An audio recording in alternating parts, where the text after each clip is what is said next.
This episode of Eat the Rules is brought to you by You on Fire. You on Fire is the online group coaching program that I run that gives you a step-by-step way of building up your self-worth beyond your appearance. With personalized coaching from me, incredible community support, and lifetime access to the program so that you can get free from body shame and live life on your own terms. Get details on what's included and sign up for the next cycle at summerinnanen.com/you on fire. I'd love to have you in that group. This is Eat the Rules, a podcast about body image, self-worth, anti-dieting, and intersectional feminism. I am your host, Summer Innanen, a professionally trained coach specializing in body image, self-worth, and confidence, and the best-selling author of Body Image Remix. If you're ready to break free of societal standards and stop living behind the number on your scale, then you have come to the right place. Welcome to the show.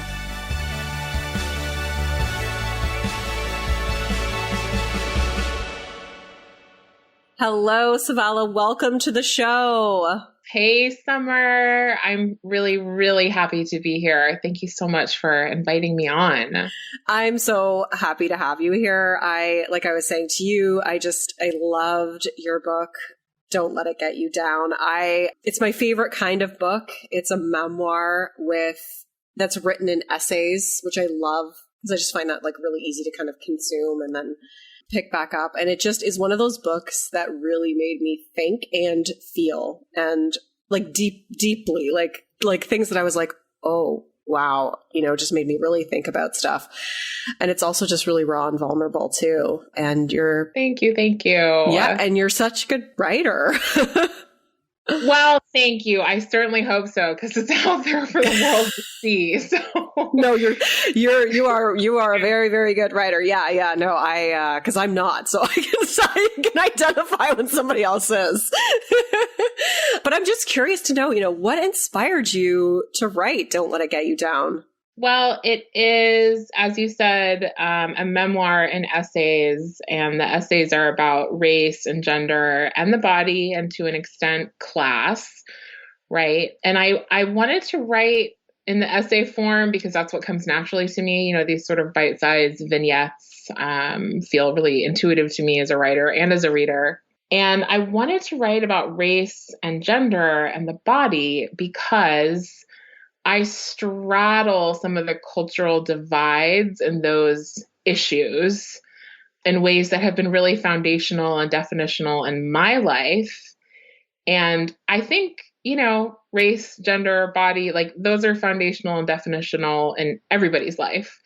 For me, my perspective is maybe a little different than some people's because I'm mixed race. My dad was Black and Mexican and my mom is white. I have been fat and thin over and over throughout my lifetime, currently fat for those who are curious, probably fat for the rest of my life. I'm thinking, most likely as I've found more peace in my body, I'm assuming that's my body for now and for the long haul. And, I wanted to write about these things framed in the body, in particular, my body, that's sort of unusual in certain ways, because the body is it's where everything happens, right? It's where we experience race and gender. It's where our knowledge about ourselves really resides, right? It's where the personal and the political are colliding all the time. And I wanted to kind of catch the sparks that fly off that collision in my own life using my own experiences as someone who's in between in a lot of ways to, try and illuminate issues around race and gender and the body for other people and also for myself, right? Like selfishly, of course, I wrote for myself, but I wrote hoping that other people would feel impacted or feel seen or have insight from what I had to say about my own life. Mm-hmm. Yeah, absolutely. And so, you talk a lot about throughout just little snippets of, and then in some cases, a lot more detail of just what your relationship with your body was like growing up. Can you speak to that a bit? Because I know, one of the first things you call out is just that you were put on your first diet at age 3 or 4. Yeah, so it's been a long ride. And for those who are listening, I'm now 40. So I have been in this sort of game of being aware of my body as something that the culture thought was wrong and something that I thought was my responsibility to fix, for a very long time, like going on 4 decades. I was a chubby kid, and I look back on that now and realize, the main reason that I was a chubby kid was probably just genetics. Like one side of my family includes a lot of heavy, fat, chubby, thick people, whatever word you want to use. I usually use the word fat and I use it without a value judgment, just as a description. Mm-hmm. There's a lot of fat people on my dad's side of the family. And I very much like inherited my genetic blueprint from him. And so I was a chubby kid. And my mom's side of the family, who I mentioned a minute ago, is white and, pretty influenced by kind of like waspy beauty standards, waspy white Anglo-Saxon Protestant beauty standards. Didn't really know what to do with my chubby body as a kid. And like many parents, they, especially in that era, I guess it was the 80s, my mom was worried. She was worried about what it would be like for me to be fat. She was worried about my health. She was worried about all these things that are at their root, like fat phobia, but her intentions were good, right? She was trying to protect me from what she thought would be a lifetime of trouble. And so she started me on diets. The other wrinkle of that was that she herself was a chronic dieter, as was her mother before her. Like there's a way that dieting is often kind of passed down like a very heavy heirloom. Yes. Through the generations. And that was the case in my family too. So my mom basically, when I say she put me on a diet when I was 3 or 4, what I really mean is that she sort of enrolled me in her own process of dieting, restricting, and then sort of falling off the wagon. And then getting a plan and dieting and restricting and then falling off the wagon. I mean, the way that it goes. And so I started that cycle from a really young age, again, informed by my mom's desire to protect me from fat phobia, although she didn't have the vocabulary for that at the time, right? Yes. And, so I just always feel like I need to drop that in because her intentions were good, but, she was really profoundly misinformed about the harm that would ultimately come to me from dieting. But I never want her to be villainized in these conversations because she was doing what she was taught to do. I relate to that so much because my mom was the exact same way. Yeah. Yeah. I mean, it's like that for a lot of us, right? I was looking the other day at some ads from 1950s magazines, things that kind of probably my mom would have seen. And it's like the way they talk about women's bodies and the sort of like chipper, insistence on the need to control the body of girls in every kind of way is so intense in that era. And I mean, you could argue it's very intense in our era too, but it gave me some compassion for my mom because she herself was so deeply indoctrinated against her will at such a young age, before she could consent. And then that was my experience too, because it was her experience. Yeah, yeah. And I know like we grew up pretty much the exact same time because in the book you sort of mentioned like, the influence of like Britney Spears and Gwen Stefani and like their bodies and trying to, shape ourselves into those bodies. And I was just like, oh my God, I totally remember that. Like just how my body is just not supposed to look like either of those things, like either of those people. I mean, same here.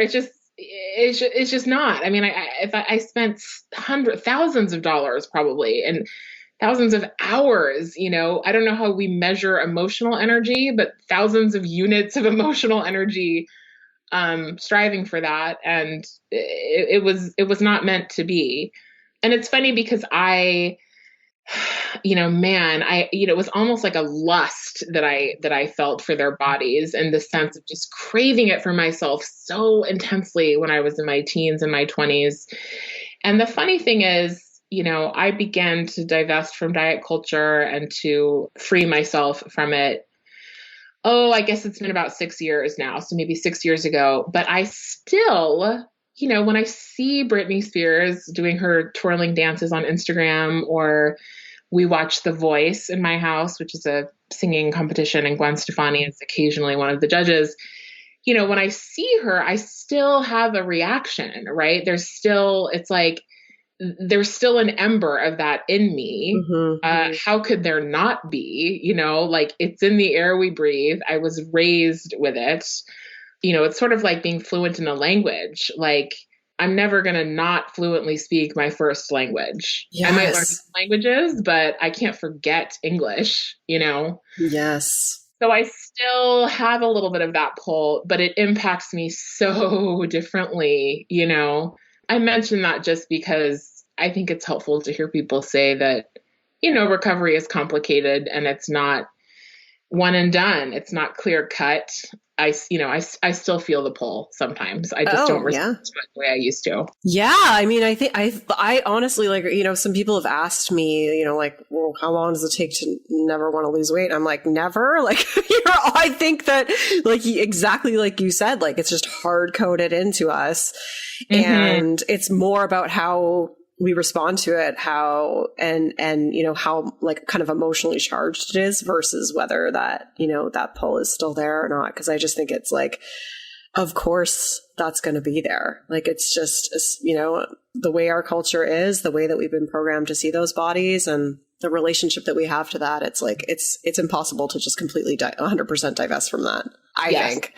I think it is too. And accepting that is it makes liberation a lot easier, right? Because it means that you don't have to be 100% quote unquote cured to still enjoy your freedom, right? Yes. And that makes it attainable in a way that it's not if you expect and require complete abstinence from diet thoughts, Yeah, I mean, that would just be like, that would just be ridiculous. Because if you were born in a different dimension, that could be your goal. But in this one, here we are. Right.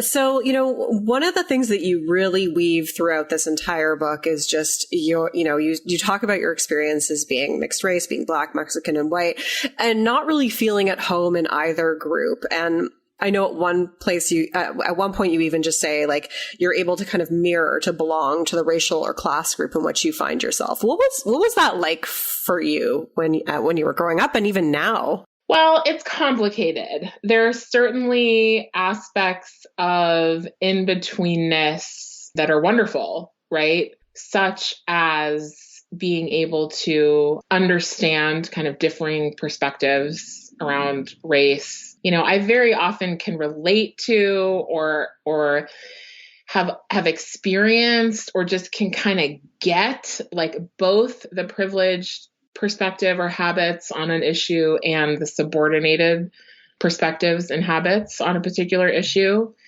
And I mean, to me, I find that interesting and fascinating and beneficial. And it makes me kind of a dual citizen of lots of different aspects of the world. I can sort of be a translator in ways that are great for me and sometimes for the people around me. So I wouldn't trade being a person who has a sense of dislocation, right? As a mixed person, as someone who's had a thin body and a fat body, as a woman, as someone who has spent a lot of time in really wealthy, privileged spaces, but it didn't come from that kind of background. I wouldn't trade that. I think what's tricky about it is, we all long for an uncomplicated sense of belonging, right? When you talk to people who've, like, met their person, or gotten married, or, and are happy with their person, what you often hear them say is that it was just so comfortable. Like, there was something about it that was just easy. It just clicked. It just worked. That's certainly the experience I had when I met my partner. And we all yearn for kind of an uncomplicated, I just feel at home here. It's just comfortable. And, I don't have that. I certainly feel that I belong in lots of different places, but there's always footnotes, right? There's always like a little, but on the other hand, in the back of my mind. And, I try to use it to my advantage where I can. It's who I am. I can't do anything about it. It's who I am. And so I take the good with the bad. And it certainly is fodder for writing about identity and writing about race and gender and the body. And so at least in this instance, I think it served me well. So do you feel then, like what I'm kind of hearing is that you've almost like kind of embraced that in-betweenness? Like like that's who you are. Am I interpreting that correctly? Like that's like that you feel like almost like that in-betweenness also gives you a sense of belonging with yourself. Yes, I couldn't have said it better myself. That's exactly right. There's an expression I love, which is let go or be dragged, right? And so with my in-betweenness, which I sometimes describe as dislocation, or sometimes I describe it as dual citizenship, it depends on my mood. I have had to let go and just accept that in-betweenness is my lot in life. Like, even with my body, right, having been fat and thin so many times and bearing the physical markers of that on my body, there's a way that if you let go of your intense need and desire to fit neatly into one of the categories that our culture has built, you can come home to yourself. And it's a much more peaceful way to experience life, I have found. Mm-hmm. Yeah, that's amazing. One of the quotes I pulled out was, whatever life hands you, your body fundamentally protects and shields you, or is fundamentally a target. Like, I just thought that was such a powerful quote. Do you want to just elaborate on that one a bit? Yes, I love that quote too. And it comes from an essay where I am exploring like the tensions and the frictions of having a body that is in some ways privileged, but in other ways marginalized, right? So I talk about, having light skin and having the privilege of light skin, but also being Black. I talk about, having experienced thin privilege and also having experienced fat phobia. And I talk about class, like how having more money, as I've gotten older and have chosen a career path that gives me a certain amount of financial freedom, and been lucky enough to have success in that path, how does that my current socioeconomic reality rub up against kind of having grown up exposed to some poverty, right? Because my dad was very poor, like poor to the tune of no running water in his house. So when I stayed with him, we used the bathroom by using buckets outside the house. Like, that wasn't my only experience growing up, but I did brush against that kind of poverty. And so what do I experience as these things come together? What can I learn from the privileged aspects of my life bumping up against the less privileged ones?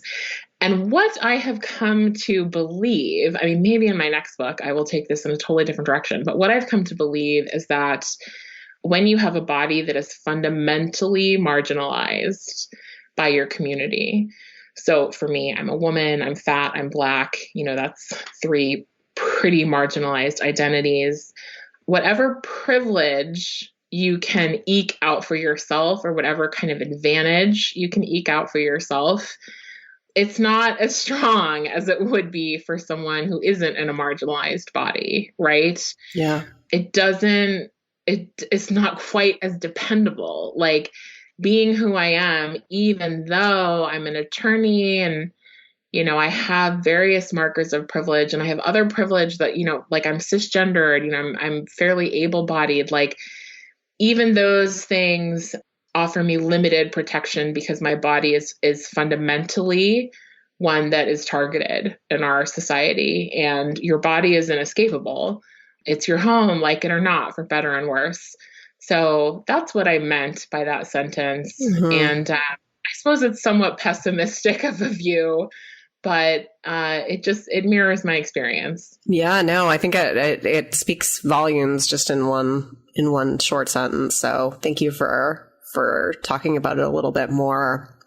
One of the other things that you talk about in your book is just how your mom, who's white, provided you with racial education. What was that like for you? Yeah. So my mother is white, as you say, and my father was Black and Mexican. And my parents split up when I was young, and I stayed sometimes with my dad, but my mom was my primary caregiver. And I'm very lucky that I was a mixed Black person being raised by a white person who was pretty conscious, right? She was pretty woke, to use the parlance of today. Mm-hmm. She was a social justice advocate. I mean, she had her blind spots for sure. We all do, including around race. She had blind spots, but she did understand that she had a child who, in the eyes of the world, was Black, right? I might define myself differently, but in the eyes of the world, she understood that we still operate culturally under the one drop rule. And so she understood that she had to make sure that I had access to Black people, Black children, Black adults, to Black politics, Black history, Black culture, Black music, all of these things. Because if I didn't, I would really be homeless in the sense of having a home in the culture, right? I would be a person who the world saw as Black, who had no sense of belonging to Blackness. And, what a difficult road that would be to walk. So she went out of her way to find opportunities for me to connect with Blackness. We listened to a lot of Black music. We went to a Black church. We joined a Black gospel choir. These were things that she thought that, that would give me an education that I might have gotten automatically if my dad had been in the home, or his family had been around me more, but he wasn't, and they weren't. I think, it would be easy, but also a mistake to think of her efforts as being contrived. They were purposeful, right? They weren't organic in the sense that they didn't happen automatically. They were purposeful, but they weren't contrived, and they were very powerful. And I thank her for them. Yeah. They were also imperfect, right? Like, she is white. There's no way that she could provide an education about Blackness that wasn't in some way, diminished by the blinders of her own whiteness. And we are now at a point in our relationship where we can talk about those things, and her fragility is pretty minimal, So I have been able over the years to say, remember how, you used to say my dad was illiterate, and kind of say it like a badge of honor, that you were this, white girl, this minister's daughter, and, from a family that cared a lot about class, but like, wow, you really bucked the trend and you hooked up with this Black man who was illiterate. Remember, I used to say that about my dad. Like, he wasn't illiterate. He could read and write, and I think that observation was racialized. And I think maybe you might have been using some aspect of his identity as you perceived it to kind of prop yourself up as a good white person. I'm able to say that to her now and kind of say, what do you think about that, Mom? And we can talk about it. But certainly one of the challenges of growing up as a mixed Black person anyway, with a white parent, is that you have to contend with their own racial blind spots without their help, because they're blind spots, right? Yeah. Which I had to do, and which now, thankfully, we can generally talk about. That's awesome. That's so great that you have that relationship, and that she's open to that, and just such an interesting experience. Yes, I'm very lucky that she is open to it. It's been a lot of years of difficult conversations, and her being willing to have me talk about mistakes that she made as a mom, which now I'm a mom and I'm like, oh my gosh, I'm not looking forward to that day. But we've done it around race, and of course we've done it around my body. And, for many years I had really deep anger at her for setting me on this road of dieting that has been a very destructive force in my life, even though she didn't mean for it to be. And, so we have little by little and over time found our peace in that way too, around that aspect of who I am and who she is. That's great. That's so good. Just speaking of your family and your lineage, two kind of things that you really talk to in the book is one, on your dad's side, your great grandmother, Laura, who was murdered by white supremacists. And then conversely, on your mom's side, the family that had the 3 enslaved women. What was it like for you to learn about your history? So I'll just drop a quick micro correction, which is that it was sorry. my great grandmother. No worries. I mean, it's my family, not yours, right? Like, it's easy mistake. My second great grandmother, Laura, was killed by white supremacists in Texas in the 1890s. Learning about this part of my family history was extraordinarily challenging. I mean, if you're Black in America, like, and your family has been here for a few generations, you kind of just assume, right, that the family line goes back into chattel slavery and that is your lineage, and then we have since authenticated that through research. But I think most Black Americans, of all hues, of all classes, of all politics, of all types, who have some roots in this country, it's just sort of understood, right? Because that is the factual record of our history. Learning about how my second great grandmother, Laura, was murdered was, of course, brutal, and I learned about it right at the same time that Breonna Taylor's murder was being talked about a lot in the news. Wow. And, their stories are very, very similar. They're both, shot to death at home in the presence of their family. I contend as a result of a white supremacy based system of law enforcement. And so there was a sense I had of how little has changed. The more things change, the more they stay the same. That Breonna Taylor died this way and with no accountability, and my second great grandmother died this way over 100 years ago with no accountability. So unfortunately, that's a very familiar feeling for most people of African descent in this country anyway. And I'm pretty used to sitting with it. I have a lot of practice. What I was not so used to sitting with and don't have so much practice with is the white side of my family, my mom's side of the family. And my sister, here's what happened. My sister found a deed on a genealogy website that suggested that our 4th great grandfather had enslaved people, or owned slaves, right? To use the terminology of that time. That terminology makes me uncomfortable because, of course, legally that is true. In that time you could own people, but it seems like such a transgression of moral law that I have a hard time even using the phrase own slaves. So he enslaved people, and the family did for decades, trafficking men and women and children and holding them in bondage and so on. There was one way in which, I wasn't surprised. Like, many white families in this country have a literal and, ongoing connection to chattel slavery, though they don't often know it, right? Because the interest in doing the research is not there. So there was a way that it wasn't a surprise because we figured, right? Especially because we knew that my mom's family came from Virginia, that they had owned land, that side of the family, at least up until a generation ago, was pretty racist. It just seemed like it was possible. Right. And we knew they had come to the country when the country was actually colonies, right? So they had been here for a long time. So there was a way that it was like, okay, as we thought.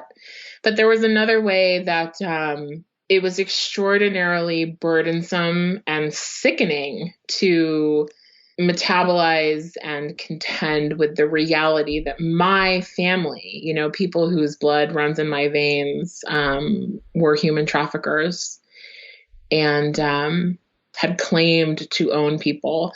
That's not something I was used to feeling. And I can certainly say, I get it. I get why white people in this country, in the United States, don't necessarily want to dive back into the historical record and discern what their connection to chattel slavery truly is, because it's a filthy, dirty process. You know, you want to take a shower with a Brillo pad after you look through those records. Right. On the other hand, you know, my training as a lawyer teaches me that if you want to solve a problem, you don't have a prayer unless you have the facts. You have to have the facts. You have to have the information, or else there's no way to construct a remedy that is responsive to the harm, right? So that was a new experience, kind of wearing those shoes of feeling like a descendant of slave owners and feeling the various feelings that came with that.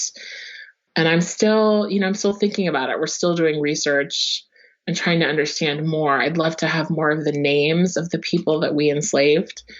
The only three I have names for right now are Phyllis and Grace, 2 women, and Peggy, who was a little girl, and who I talk about extensively in the book. Yeah. I just found those stories just so powerful. And I know you mentioned the website Coming to the Table that has the 21-page guide on how to atone personally for slavery, which you have that footnoted. I just wanted to throw it in there because, I'm Canadian and my grandparents were on both sides were immigrants. My history's a little bit different, but at the same time, like, even if it wasn't, I don't think I would have thought to just ignorance, right? Or just sort of like denial, like, oh, that wasn't my history. So I just want to move forward. And that's obviously just, coming from a place of like fragility and privilege and everything else. And so, yeah, I really appreciated the way that you shared that and spoke about it and how that made you feel. Oh, thank you, Summer. I mean, I think about privilege, there are many ways that I'm privileged, right? As I mentioned, I'm cisgendered, I'm able-bodied. Those are like, little cocktails of bonuses that were just handed to me that I didn't earn, right? And that I don't have to think about if I don't want to.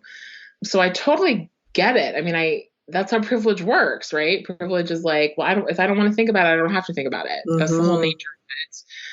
But I think that, it's like buying a house, right? Like, you didn't build the house, you're not responsible. You're not literally responsible for the choices that the architect made or that the repair person made 100 years ago. That has nothing to do with you, but you live in the house. So you actually are responsible for the things that are going on with it now. Right. And when I shrug, as I often do, that's the knee-jerk reaction of privilege. Like, when I shrug away from engaging with something that doesn't seem germane to me because it's not my struggle, I think about that. I think about this culture as being like a house that I live in, and I didn't choose how it was built, but I am responsible for the leaks and the cracks that come up under my watch, and I have to respond to them, right? That's what it means for me to be in this house right now. Yes.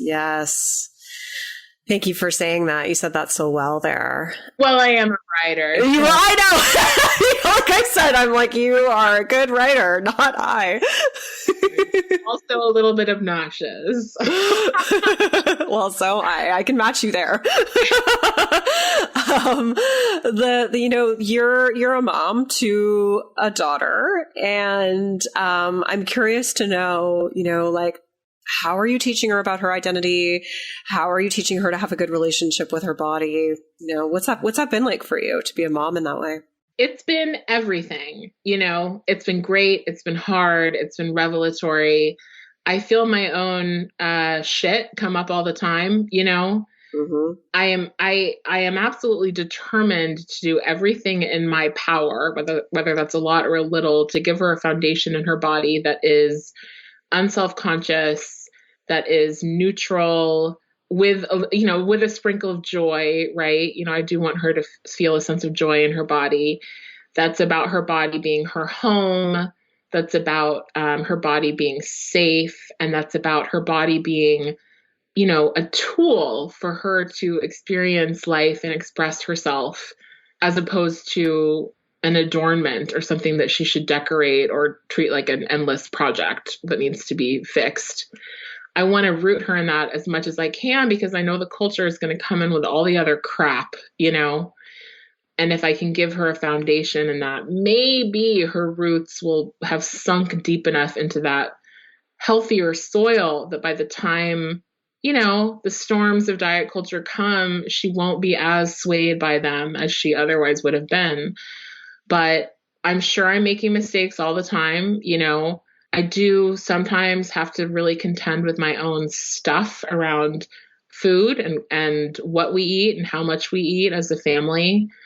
I'm certainly light years ahead of where I would have been had I not spent the last 5 or 6 years becoming really politically activated in the connections between diet culture and fat phobia and racism and capitalism and all of that stuff, right? And doing the personal work of extracting myself from it and extracting it from me. But I'm still fluent in my first language. So the thoughts and the synapses still fire, the neural pathways are still there. The thoughts still happen. But I'm doing my best. I'm really doing my best.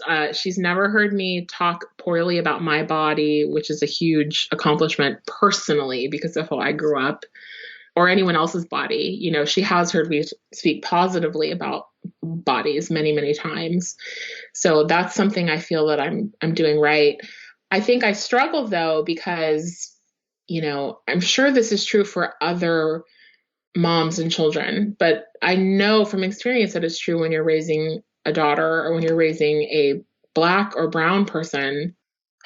Part of my responsibility as her mom is to teach her how to be safe, right? It's to make her aware of the potential harms that can come her way so that she can handle them as best she can, so that she has an appropriate sense of risk, so that she understands what boundaries ought to be, and so she can have a sense of when they've been transgressed.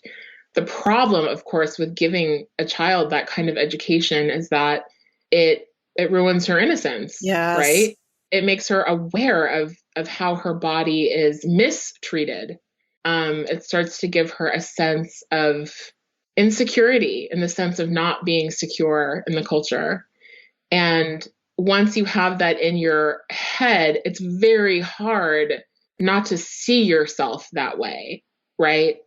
So it's a very tricky balance. I do not claim to be good at it, but it's what I think about all the time. How do I give her the information she needs to both be safe and have, be clear-eyed about the danger that she faces in a world that doesn't really like or protect women and doesn't really like or protect Black people, while also letting her hang on to, her inherent sort of birthright sense of neutrality and joy and safety in her body for as long as possible. Yeah, I don't know the answer to it, but I think about it every day. It's such a complicated thing, right? Like, I mean, I have a boy and we're white, so my situation is different, and yet I still think about, just like horrible things and like, protecting him from the realities of the world and stuff. And it's just, I don't know. It's just not one of those things that you really think about when you go into parenthood, that like, these are the things that you're going to really have to figure out and face. And it's complicated stuff. And I don't think anyone gets it 100% right. I don't think so either. And it is very complicated. I mean, this culture does a real number on boys too, Mm-hmm. And, speaking in America, I can't speak for other parts of the world. Being raised to know that you're white or to believe that you're white, sure, it comes with a shitload of goodies and privileges, but there's harm in that too, So it's certainly not to equate them, but it's simply to say that like these systems that we have around gender and race, they tether everyone. And how we teach our children about it is extremely complicated. And I don't think, our cultural fluency quite meets the depth of the challenges. And so it often falls, to moms and dads and grandparents or, whoever the grownups are in a kid's life to try and cobble that education together for them in a way that is effective, but not cruel to the child. Yeah. Yeah. And the other thing you mentioned was just how, like, it really brings up your own, being a parent, like really brings up your own kind of insecurities and fears. Like it's like a mirror on your deepest fears, right? I know. Let me just index this mirror for you, Mama, and hold it. It's like, and you have to, and I'm glad that I've done like so much work around my own shit that I'm able to then, see it a little more clearly and be like, this is my stuff, like not his stuff. And I got to hold that for myself and like really be like, let him be who he is. But yeah, it's a wild ride. It is. It is indeed. Yeah. Yeah. Well, it has been so wonderful having you here. I could talk about 155 other things, if not more. Me too. Should we go page by page? I know, because there's a couple, like, do you have like 2 minutes? Maybe you need more. Yeah. But like one of the things that like blew my head open was Law and Order SVU, because I love that show. Yeah. And you talk about that show and I was like, oh my God, I just never like thought about it that way. I mean, I did, but not, you know what I mean? I do. Oh man, you do like such a good critique of it. Can you just talk to that a little bit? Yeah. I mean, first let me say, I love Law and Order SVU too. This is not a like, bring the hammer down on SVU, because I participate, and I don't want to get hate mail about and it's like got it's got a strong female cat, like I almost named my son Benson because I was going to name him after Olivia Benson, like because I love her that much. So yes, there is a lot to be said for the show, including how it sheds light on and tells the stories of, in particular, violence against women, right? Mm-hmm. You cannot stick your head in the sand and watch that show, like you have to be aware that it's happening because the show tells those stories, and that is in many ways a gift. But yes, there's an essay in the book where I talk quite a bit about SVU, and I am critiquing it, but really I'm critiquing myself, because what I realized before I began writing this essay was that I was completely confounded by my own behavior. And here's what I mean by that. I am a person who, I'm a feminist. There's no question about that. I rage at the ways in which women are controlled and destroyed and harmed in our culture, often through physical and sexual violence, but in all kinds of ways. I'm a person who's been sexually assaulted. So, it's very personal. It's not just political. It's not like purely political, my sense of feminism. It's also like rooted in my own body. And, at the same time, I used to watch marathons of SVU in my apartment, on the phone with my girlfriend. And as anyone who watches the show knows, I don't know, 9 out of 10 episodes feature the story of a woman who was raped or murdered or brutalized or stalked, or, you see her corpse. I mean, sometimes you see it on the sidewalk. Sometimes you see it again with the medical examiner. I mean, it's like brutal depictions of violence against women are often the animating force behind each episode. And I would sit and watch hours and hours and hours. And here's the kicker, feeling entertained. Right? Enjoying it, like liking it. And I could not make those two pieces of myself fit seamlessly together. That I'm someone who purports to be disgusted by violence against women, and I will sit on the couch and watch hours and hours and hours of it. I don't do that around Blackness. Like, I'm not interested in graphic depictions of violence against Black people or fat people. It's just upsetting and gross. So why is it that I can consume this? Yeah. That's what I wanted to explore. Yeah. And what I came to discover, I don't want to give it all away, Summer. I want some of No. Yeah. Go buy the book or go by the library to, get the book that way. But what I came to discover is that I have had, like many women, an education around gender that has told me, because I'm a woman, I'm almost by definition at risk I've had an education that has really normalized violence against women, starting when I was an infant, or maybe even before I was born, based on some things that were going on in my family.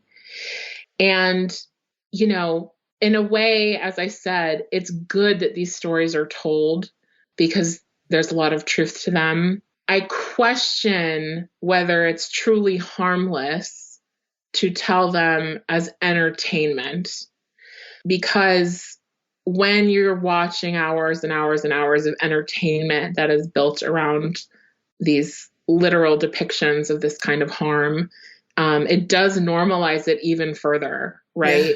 Yeah. I mean, just imagine getting to a point where you could be entertained by a marathon of a show that depicted like lynchings, right? Like, I don't have the stomach for that. Yeah. But I have the stomach for this. And it's because I was taught to stomach it. And I wanted to unpack that and try to figure out how the hell did that happen? Yeah, it was like, I mean, that chapter, that essay, I was like, whoa, I just never ever, it was like just opening it up and like looking inside this big suitcase that I had never looked into. And it's bigger than that because there's so many shows like that, like every Dateline episode is like some woman being killed or whatever. And it's like this, our culture is like obsessed with female violence as entertainment. That's what I took away. I was like, whoa, And I mean, it's so obvious when you think about it. Yeah. But, it is obvious when you think about it. But when I started, it was also for me like a suitcase that I opened for the first time and, God knows how long. I couldn't even remember what was in it, kind of thing. And, I will say, this is a really complicated topic because there are women who make and produce this stuff, so there's room for many perspectives. I'm not attempting to offer the a unitary theory here, but I do think it says something interesting about us that this is entertaining for people. Yeah. No, there's nuance around it. And everything else, like there is nuance in everything, but it was just, it was such that one. I'm glad I got to talk to you about it because I was like, oh, I got to talk to you about this one. Glad you asked. Yeah. But I don't want to keep you any longer. I don't want to give away the entire book, but it's just so good. I loved it so much. I hope people go out and grab it. Where can people find more of you, and where can they find Don't Let It Get You Down? They can find Don't Let It Get You Down at their local library, at any independent bookseller, and of course at Amazon, Barnes & Nobles, all the big ones too. And I just want to plug libraries again because, books are expensive. Of course, I love when people buy the book, but, you don't have to buy it. And they can find more of me on Twitter, where I tweet extremely occasionally at Savala Tweets. And if they really want to interact with me, they should hop onto Instagram because that's where I tend to party. And I am not quite Beyonce on Instagram, like as almost, but not quite Beyonce. I love your Instagram because you always share like amazing images of diverse bodies and celebration of bodies. And I wanted to talk to you about a bunch of your posts, but we didn't have time, and I really wanted to focus on the book. So we'll have you back on again some other time to do that. But I love your content. Your Instagram is one of my favorite accounts. So. Oh, thank you so much, Summer. I mean, I post those like montages of real bodies, like often close-ups, like because it's medicinal to me, right? Yeah. And it really was when I was in my very early recovery. And since we're on the topic, I will just quickly say thank you officially to you for being one of my early teachers and one of my early, you were one of the very early people who kept beckoning me down the road towards liberating my body from diet culture, in those very early days where you're like so vulnerable and every step is like, oh my gosh, I don't know if I can take one more step in this direction, and you were among the early people who beckoned me. So I am profoundly and deeply thankful. And I will add, this book would not exist had I not gone through that process, because frankly, I spent too much time and energy running away from my body while I was in diet mode. to write a book that was rooted in my body. So thank you for the role that you played in helping me come creatively to a place where I could pull this book off. Summer. Oh, wow. Thank you. That's like the highest compliment. Thank you so much. I don't even know what to say. I'm just going to sit with that one. Well, thank you so much for being here today. It's been such an honor, and I wish you all the best with your book, and everybody listening, go out and get it because it's really, really awesome. You're going to love it. Thank you, Summer. The pleasure is all mine, and I can't wait to do it again someday. Thank you. Rock on. I'm Summer Innanen, and I want to thank you for listening today. You can follow me on Instagram and Facebook at Summer Innanen. And if you haven't yet, go to Apple Podcasts, search Eat the Rules, and subscribe, rate, and review this show. I would be so grateful. Until next time, rock on.